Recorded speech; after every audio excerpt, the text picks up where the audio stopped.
అధర్మం విస్తరించిన కాలమది. శ్రీశైల పవిత్ర క్షేత్రంలో ఒక మహావీరుడు ఘోర తపస్సు చేస్తున్నాడు. ఆయనే శివాజీ మహారాజుతనే.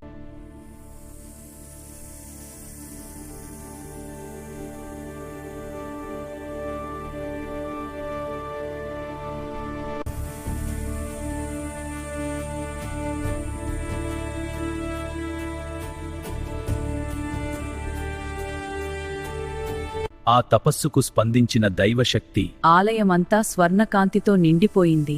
గాలి కూడా పవిత్రమైంది. ఆ క్షణం భూమి కంపించింది. శివాజీ, నీవు ధర్మం కోసం నిరంతరం పోరాడుతున్నావు. నీ సంకల్పం పవిత్రం. నీ హృదయం ధైర్యంతో నిండింది. శివాజీ, కావున ఈ దివ్య ఖడ్గాన్ని నీకు ప్రసాదిస్తున్నాను. ఈ ఖడ్గం సాధారణం కాదు. ఇది ధర్మరక్షణకు దైవ ఆశీర్వాదం కాదు.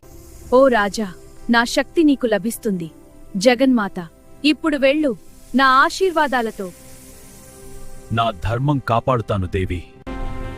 చరిత్రలో చిరస్థాయిగా నిలిచిపోతుంది నీ పేరు, ఛత్రపతి శివాజీ అని. జై భవానీ, జై శివాజీ.